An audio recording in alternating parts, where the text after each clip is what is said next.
What's going on, everybody? I'm about to show you a video that is it's highly disturbing, but if you've been following me for the last 10 years, I've been talking about this all the way back to when, President Obama lit up the White House with the LGBTQ colors, and they said, you know what? Homosexual people, should be able to get married, and they try to redefine, the definition of what marriage is. I said, that's going to open the door, for the pedophiles. And, a lot of people, they're just like, oh, whatever. But I said, it's going to happen over time, little by little by little. You're going to see them try to insert themselves into a conversation. I remember many years ago, there was some study that they did at a UK university where they used this kind of language where you could see they were trying to kind of justify, why someone would be attracted, right? So to a younger person. And so we talked about the trans age thing. And I remember showing you guys videos of like a grown man who identifies as a 12-year-old girl. And that's why he's attracted to little boys. And so the video that I'm about to show you guys, this is, if you haven't seen it before, wake up. Little by little by little over time, that's how the agenda gets pushed. And so you think, oh, it's no big deal. You think, oh, why is this guy talking about this? Why, man, this guy's so worried about what the world is doing. For 10 years now, I've been warning that this is coming. And now it's here. And you've got these people boldly, inserting themselves into these conversations. So check this out. Hi folks, my name is Miranda. I use she, her pronouns, and I'm a licensed professional counselor and sex therapist in Erie, Pennsylvania. And today I want to talk about minor attracted persons.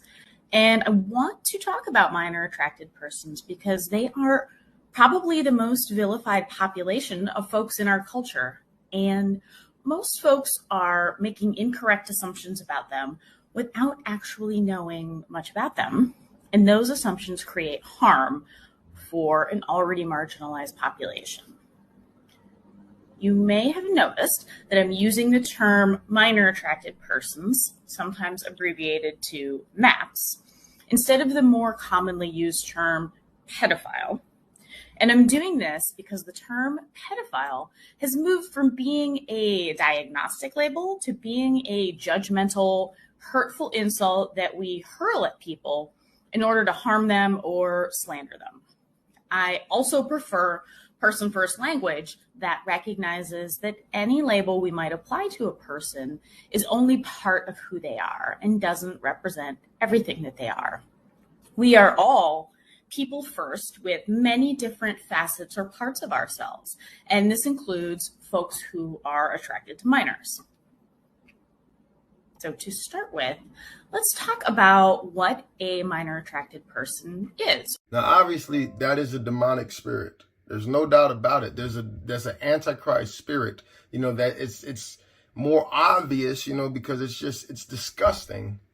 But she actually had the boldness to get on there, and she's not the only one. If you look up this map thing, there's many, many, many different individuals having this conversation. So don't be surprised in another 10 years, they keep you say, oh, it would never happen. They'll never justify that. In other countries, they marry young girls who are underage. It's justified over there. And the things that we see happening now, people thought we would never, see happen. You've got literally videos of kids sliding down, stripper poles, and there's images of guys dressed with like penis costumes, and the kid is holding, it's some very disgusting stuff going on now. But we've been so watered down and desensitized that, you know what, it is what it is. The world's going to be, no, we got to speak up.